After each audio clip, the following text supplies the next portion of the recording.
இன்னைக்குப்பா ரொம்ப டேஸ்டான ஹெல்தியான ஹை புரோட்டீன் வெஜிடபிள் ஆம்லெட் செஞ்சு காட்டுறேன்ப்பா. வாங்க எப்படி செய்யலாம்னு பார்ப்போம். இப்பப்பா நான் மீடியமான 2 கேரட் எடுத்திருக்கேன். அதோடைய மேலே உள்ள தோலை சீவி எடுத்திருக்கோம். இப்போ இதை நம்ம இதை வச்சு துருவிக்கிடுவோம். திருவியாச்சு.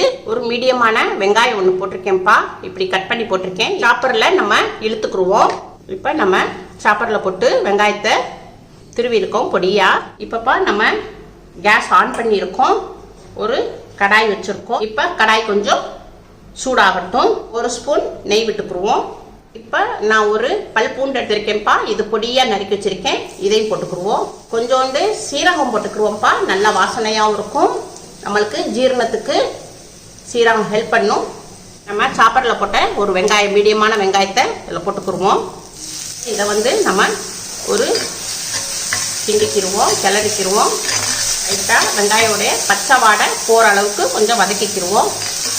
இப்பப்பா வெங்காயத்தினுடைய பச்சை வாடை போயிடுச்சு, லைட்டாக வதங்கியிருக்கு. இப்போ நம்ம 1/4 கிலோ முட்டைக்கோஸ் எடுத்திருக்கேன். அதை நான் பொடியாக நறுக்கியிருக்கேன். இதையும் போட்டுக்கிடுவோம். எவ்வளோ பொடியாக நறுக்கணுமோ அவ்வளோ பொடியாக நறுக்கிக்கோங்க. இதையும் ஒரு வதக்கிடுவோம். கேஸ் மீடியத்தில் வச்சுக்கிடுவோம். 1 நிமிஷம் உங்களுக்கு முட்டைக்கோஸை வதக்கியிருக்கோம். இப்போ நம்ம துருவிய கேரட்டையும் போட்டுக்கிடுவோம். ஒரு மீடியமான கேப்சிகம் இதையும் பொடியாக நறுக்கியிருக்கேன். இதையும் போட்டுக்கிடுவோம். ஒரு பச்சை மிளகாய் காரத்துக்கு இதையும் பொடியாக நறுக்கியிருக்கேன். இதையும் போட்டுக்கிடுவோம். இப்பப்பா நம்ம காய்க்கு தேவையான அளவுக்கு உப்பு போட்டுக்கிடுவோம். நம்ம காய்க்கு தேவையான அளவுக்கு பெப்பர் பொடி போட்டுக்கிடுவோம். இப்போ எல்லாத்தையும் மிக்ஸ் பண்ணி ஒரு வதக்கிடுவோம். இப்போ நம்ம எல்லாத்தையும் மிக்ஸ் பண்ணி வதக்கியாச்சு. இப்போ ஒரு 3 நிமிஷத்துக்கு மூடி போட்டு வேக விடுவோம். இப்போப்பா நம்ம அடுப்பு மீடியத்தில் வச்சு ஒரு 3 நிமிஷம் வேக விட்டுருக்கோம். இப்போ ஓப்பன் பண்ணி பார்ப்போம். காய் நல்லா வெந்திருக்குப்பா. ரொம்பையும் காயை நம்ம ரொம்ப வேக விடக்கூடாது. சும்மா அரை வேக்காடு தான் வேக விடணும். ரொம்ப வேக விட்டோம்னா நம்மளுக்கு காயில் இருக்க சத்துக்கள் போயிடும். அதனால அரை வேக்காட்டில் எடுத்துக்கிடுவோம்ப்பா. காய் வெந்துருச்சு. இப்போ கேஸ் ஆஃப் பண்ணிக்கிடுவோம்ப்பா. இப்போ ஒரு பவுலில் மாற்றிக்கிடுவோம். இப்போப்பா காய் ரொம்ப சூடாக இருக்குது, கொஞ்சம் ஆறட்டும். அப்போ ஒரு பவுல் எடுத்திருக்கேன். இப்போ நம்ம இந்த பவுலில் ஒரு 4 முட்டையை உடச்சி ஊற்றிக்கிடுவோம். இப்போப்பா நம்ம 2 முட்டை முழு முட்டையும் 2 முட்டையில் நம்ம இப்படி மஞ்சக்கருவை எடுத்துருவோம். வெறும் வெள்ளைக்கருவை மட்டும் விடணும், மஞ்சக்கருவை எடுத்துருவோம். இப்படி கை வச்சு எடுத்திங்கன்னா வெள்ளைக்கரு பூரா கீழே போயிடும், மஞ்சக்கரு மட்டும் மேலே நின்றுக்கிறோம். இப்போ நம்மளுக்கு இந்த மஞ்சக்கருவு தேவையில்லை. ஏன் எடுத்துருக்குறேன்னா மஞ்சக்கருவில் அதிக ஃபேட் இருக்குது. இப்போ நம்ம அதை நம்ம சாப்பிட்டோம்னா நம்ம உடம்புக்கும் ஃபேட் ஏறும். இப்போ வெள்ளைக்கருவில் அதிகமாக ப்ரோட்டீன் இருக்கப்பா. அதனால நான் வெள்ளைக்கருவு 2 போட்டிருக்கேன். ஒரு 25 கிராம் உங்களுக்கு பன்னீர் எடுத்திருக்கேன்ப்பா. இதையும் இதில் துருவி போட்டுக்கணும். பன்னீரில் அதிகமாக ப்ரோட்டீன் இருக்குப்பா. இப்போ கொஞ்சோண்டு மல்லி இலை நறுக்கி போட்டுக்குருவோம்ப்பா. முட்டைக்கு தேவையான அளவுக்கு பெப்பர் பொடி போட்டுக்குருவோம். முட்டைக்கு தேவையான அளவுக்கு உப்பு போட்டுக்குருவோம். இப்போப்பா நான் சீஸ் எடுத்திருக்கேன். இது ஸ்லைஸு, இதில் டியூபும் இருக்குது. இப்போ நான் ஒரு ஸ்லைஸ் எடுத்திருக்கேன். ஸ்லைஸையும் இப்படி நறுக்கி போட்டுக்குருவோம். இப்படி நறுக்கி போட்டுக்குருவோம். இப்போ இதை எல்லாத்தையும் மிக்ஸ் பண்ணுவோம்.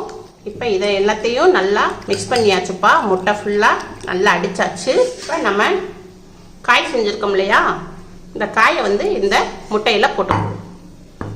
முட்டைக்கு நம்ம காய் போட்டுக்குவோம். இதையும் எல்லாத்தையும் காயையும் நல்லா முட்டையோட மிக்ஸ் பண்ணிக்கிடுவோம். இப்போ எல்லாத்தையும் நல்லா மிக்ஸ் பண்ணியாச்சுப்பா. காயோட நல்லா முட்டையும் நல்லா மிக்ஸ் பண்ணியாச்சு.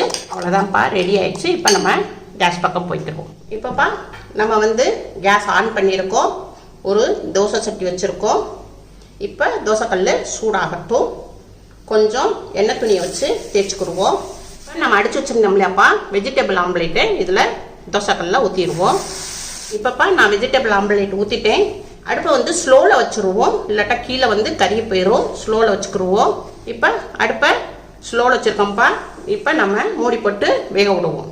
இப்போப்பா நம்ம 5 நிமிஷம் ஸ்லோவில் வச்சு வேக விட்டுருக்கோம். இப்போ ஓப்பன் பண்ணி பார்ப்போம். இப்போ எல்லாம் நல்லா வெந்துருச்சுப்பா. இப்போ நம்ம இதை திருப்பி போட்டுக்குவோம்.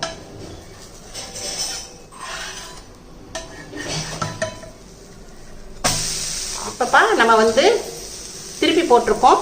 திருப்பின பக்கம் 2 நிமிஷம் வேக விடுவோம். 2 நிமிஷம் வெந்துருச்சு.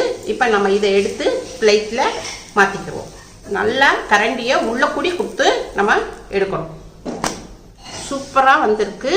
நம்ம வந்து முட்டையில் வந்து காய்கறி எல்லாமே நம்ம சேர்த்துருக்கோம். இப்படி நம்ம பிள்ளைகளுக்கு இப்படி செஞ்சு கொடுத்தோம்னா பிள்ளைய வந்து காய்கறியும் சாப்பிட்ட மாதிரி ஆயிரும், விரும்பி சாப்பிடுவாங்க. இப்போ அம்மா வந்து உங்களுக்கு கட் பண்ணி காட்டுறேன். நல்லா சாஃப்டாக இருக்குப்பா. நல்லா இந்த பாருங்கள் எப்படி இதாக இருக்குங்க. இதில் அதிகமான ப்ரோட்டீன் இருக்குது. உங்கள் வீட்டில் செஞ்சு பாருங்க. அம்மாவுக்கு லைக் பண்ணுங்கள், ஷேர் பண்ணுங்கள், சப்ஸ்கிரைப் பண்ணுங்கள்.